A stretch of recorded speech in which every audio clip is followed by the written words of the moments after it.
Hello and welcome to lesson exercise 26 for Play Guitar Now.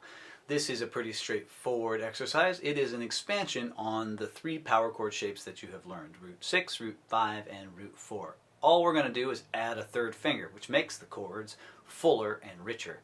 Each of the fingers that gets added, it's always an octave of the root note. So the shapes that you're going to learn, I'm going to demonstrate them in the A, so at the 5th fret. But again, these can be moved anywhere. It just depends on what chords you want.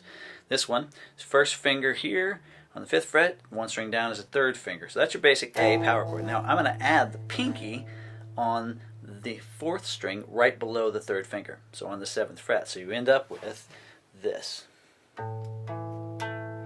This is a 3-note power chord based on the 6th string. Now if I want a 5th string root, I drop down and do exactly the same shape, and I get, and then if I drop down one more string and do exactly the same shape, except I'm pushing the pinky forward. I push the pinky forward 1 fret to the 8th fret. This is a 4th string root power chord. So you should be on the 4th string, 3rd string, and 2nd string. So you have root 6, 3 notes, root 5, 3 notes, root 4, 3 notes.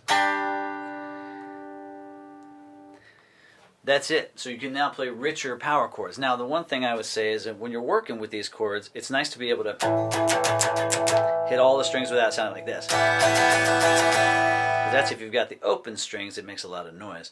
The way to manage that is you'll see that I actually am using my first finger here to bump against these bottom strings. I'm not pushing down, I'm just bumping against them. So I'll give you an example here from this side.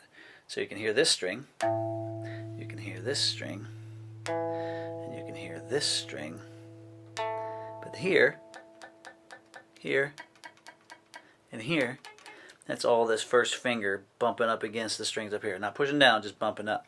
Now the same exact thing can be done with the root 5 chord. The difference is now the first finger is actually, the tip of it is bumping against that top string, and that mutes it. So now I can, and again, same principle with the 4th string.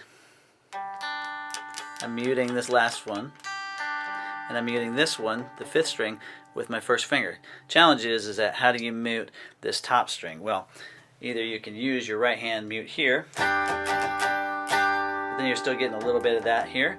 So what I'll often do is just try to avoid it, or if I can, I'll reach my 2nd finger over. So then you're muting this one, so the top 6 and 5.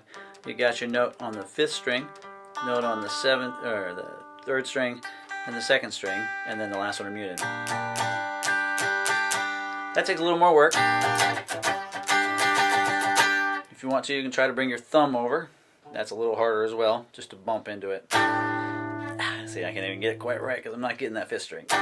So, probably the best thing with the 4th string power chord is to try to just hit just those notes and mute the top 2 with your palm on your right hand. But if you have to, you can hit all the strings if you can get that 2nd finger up there.